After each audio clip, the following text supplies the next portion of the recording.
This is Michael Popok, Legal AF. Until now, the U.S. Supreme Court has stayed firmly on the sidelines of things related to Donald Trump, immunity at defense, insurrection, or January 6th election interference. Not any longer. Those days are over.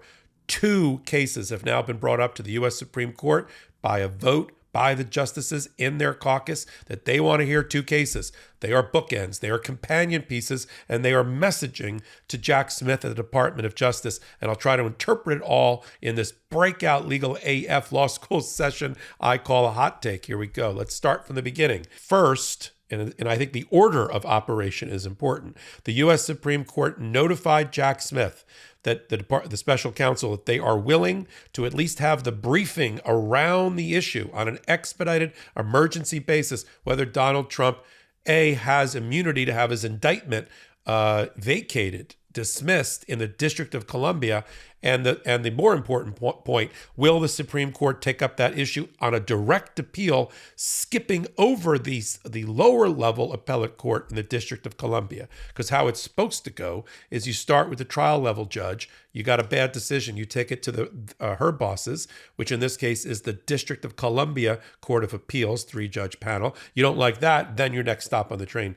is the Supreme Court. Except in extraordinary circumstances, the U.S. Supreme Court, as the lawgiver of the land, as the ultimate arbiter and interpreter of the Constitution, for really important cases like this one, could decide they're going to throw over a little bit of procedure and they're going to take the appeal themselves. These 9 justices are going to weigh in on this issue directly and not wait for it to come up through lower courts. We saw a sort of a version of this, for instance, in Bush versus Gore and the presidential election cycle back in 2000. So the first thing they did is they told the world and Jack Smith, you want to brief us on the issue? Brief us on the issue as to why we have direct appellate jurisdiction now to decide this case on an expedited basis, and brief it. And right now, Donald Trump and the Department of Justice is doing just that. The District of Columbia, the lower level appellate court, is briefing the issue too.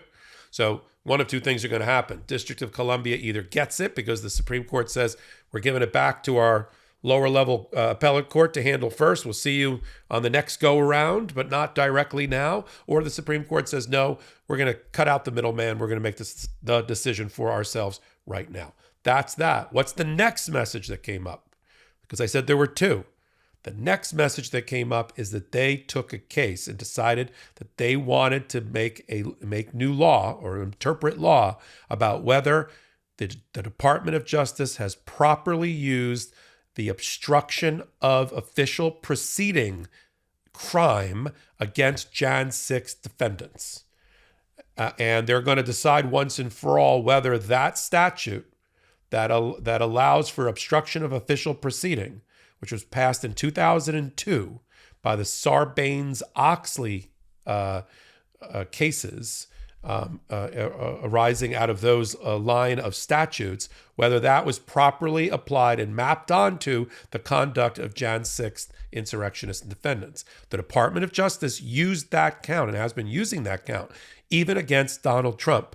It's one of the most potent crimes in their arsenal. It carries with it, I think it's a 20 or 25-year prison sentence. And other than seditious conspiracy, it's the highest number thing on the board for crimes. So the question is, was it proper to use it? Did Congress intend, once they put it on the books, since that statute arose out of the white-collar criminal world of like the Enron financial fraud cases and things like that, not about, of course, an attack on the Capitol. Can you use it for an attack on the Capitol? Because you can't create new statutes.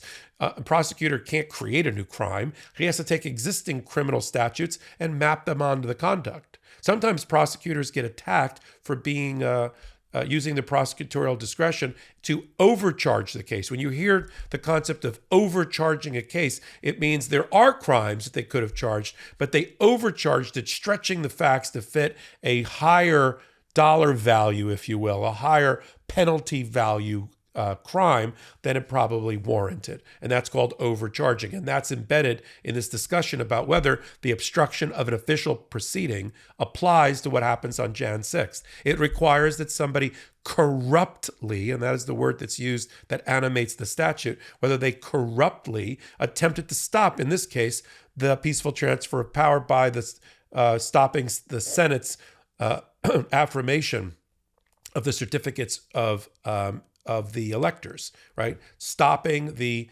certification of the electoral certificates. That would be the corrupt interference. And the corrupt part would include using weapons and attacks and other things to try to stop the count. That's the whole law. Now, a lower level judge, Judge Nichols, thought that the prosecutors had overcharged the case, that statute doesn't apply to this kind of conduct, and he dismissed that count. Why it's so devastating is because that charge has been used on hundreds of Jan 6 defendants, including Donald Trump.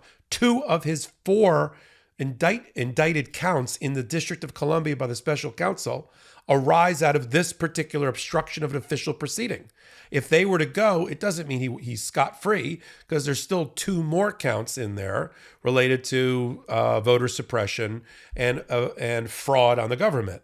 But the ones that are at the heart of his case with the highest dollar value, point value, are these obstruction of official proceedings.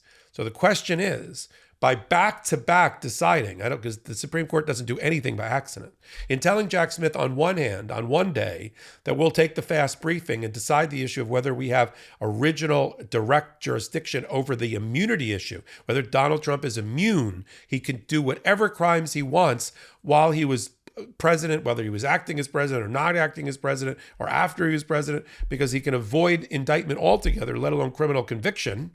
That question, 2 days later, they said, oh, by the way, we want to stick our nose into the Jan 6th issue and decide whether the highest count that you fellow Department of Justice prosecutors have been using against Americans is proper or not.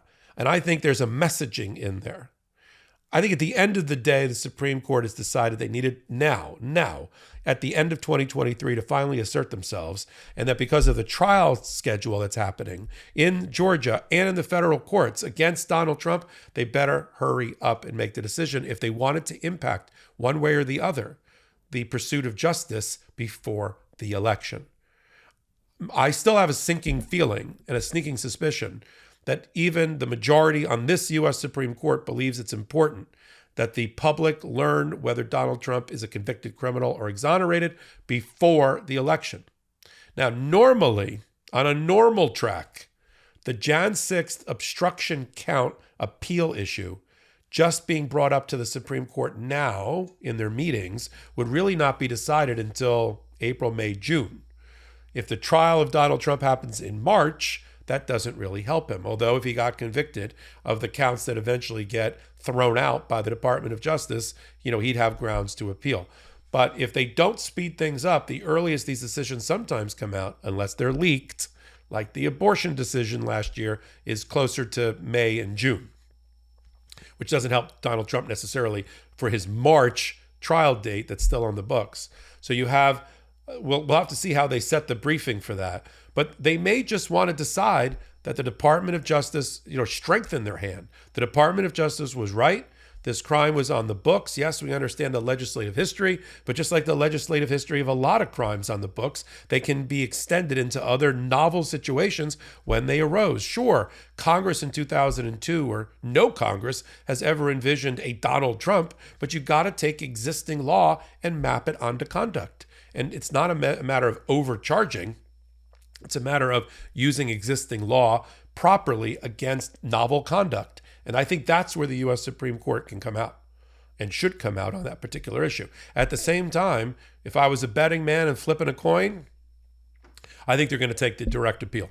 I think they're going to say, rather than wait and waste time, this is of such public importance, given the fact that a former president is on trial for his liberty right in the middle of a campaign season, as he's running for re-election, we should decide this issue once and for all now. We don't need the lower level record. They have the right to do that. And I think like a Hoover vacuum cleaner, they suck this case up directly away from the DC Court of Appeals and make their decision themselves. They'll have full briefing through the month of December. It may impinge on people's holidays. We don't take holidays here at the MeidasTouch Network, so it won't impact us.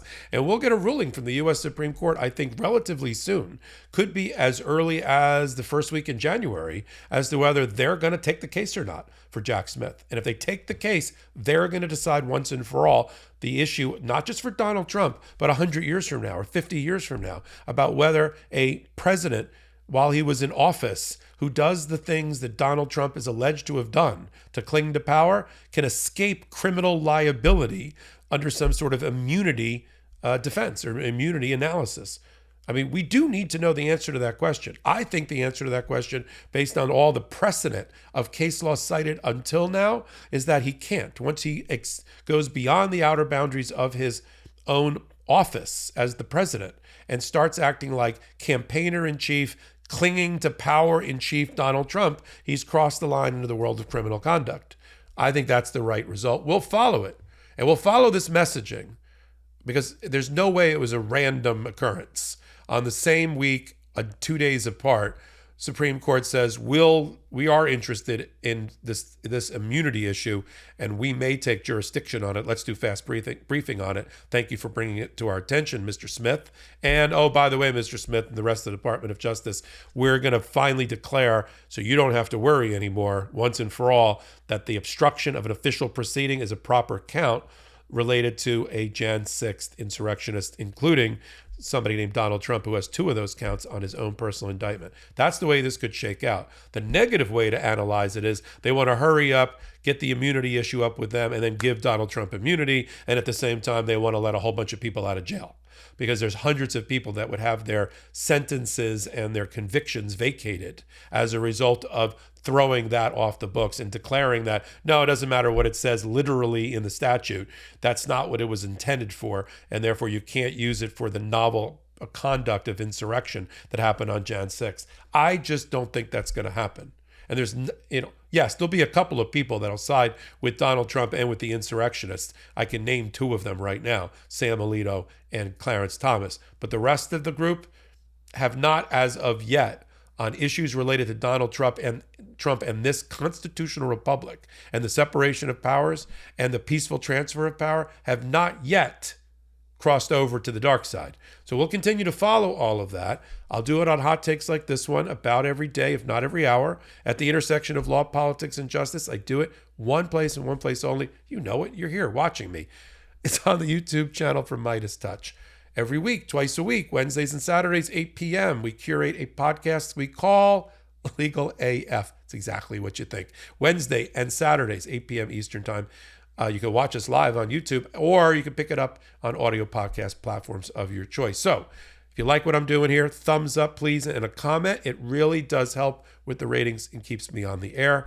And until my next hot take, until my next Legal AF, this is Michael Popok reporting. Thanks so much for watching. We're only a few subscribers short of 2 million subs. Please subscribe right now to the MeidasTouch YouTube channel for free and help us grow this unapologetically pro-democracy network.